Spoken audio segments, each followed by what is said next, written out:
Thank you, Honourable Speaker, the presiding officers, members of the ruling party, members of the opposition, commissars and members of the economic freedom fighters.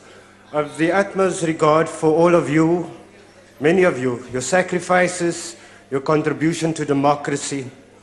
And although we may have disagreed robustly, and I think we must not forget that whoever you disagree with is someone's father, someone's mother, someone's sister, someone's brother, and we must never dehumanize people, and where I have failed, I humbly apologize.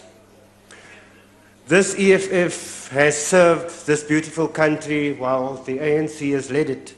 When the economic freedom fighters contested the 2014 elections, a few months after its launch on the 26th of July 2013, very few of you, if any at all, thought of the eventuality of us being the dominant voice of this fifth parliament, a voice that has resonated not just with marginalized and working class, but with all those who are now beginning to believe that we Africans can steer our lives towards a better tomorrow, a brighter future.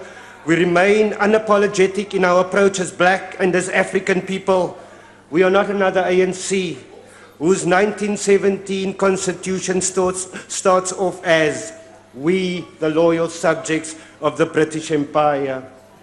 But fast forward to 2019, and the ANC does not surprise us when they come here and speak glowingly about a chief whip's visit to the UK and how they want to even strengthen how we simulate the customs and practices of that parliament.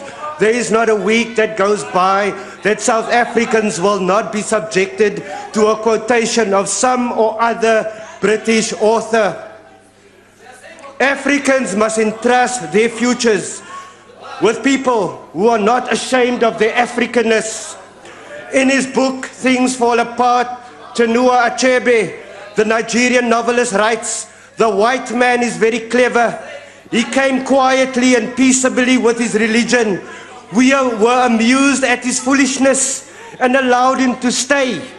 Now he has won our brothers, and our clan can no longer act like one. He has put a knife on things that held us together, and we have fallen apart." From both the majority and the current official opposition, we have heard these words uttered, the EFF's pie-in-the-sky policies. Yesterday again, Uncle Ibrahim Patel uttered those words. Uncle Ibrahim, look at our contribution to humanity as Africans. Hamilton knocked his first heart transplant in the laboratories of Groote Schuur Hospital. Don't forget to say farewell. So many people another chance at a productive life. Let's look back even further. 13th century Mali boasted impressive cities like Timbuktu with grand palaces, mosques and universities. The first gold mine in Swaziland, carbon dating back 43,000 years. You don't want to hear about Africa's contribution to human advancement. I am not surprised. South Africa is at a crucial crossroads, given where we are politically, socially, and economically. And in terms of the morale of our people, the people of our country feel defeated, powerless, invisible, disrespected by the very people they entrusted with our national assets, our well-being and our futures. We as the economic freedom fighters know this. In the past 6 years, that is where we have been. In the villages, in our communities, in our institutions of higher learning, among the working class, fighting side by side with them for lives of dignity. We will continue to fight for them in a way that only we are courageous enough to. So as many have referred to the EFF manifesto as pie in the sky, have you considered that your response is within your current frame of what's possible and how you perceive the challenges? Not to mention limited assumptions about the passion and willpower of the average man in the street.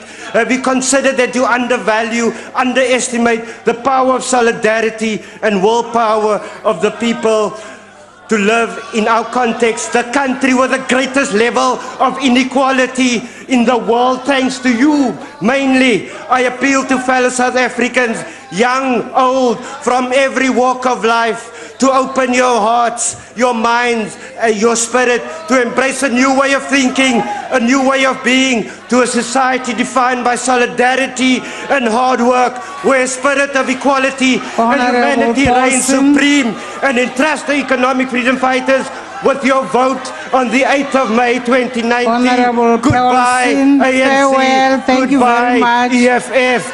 Mandla.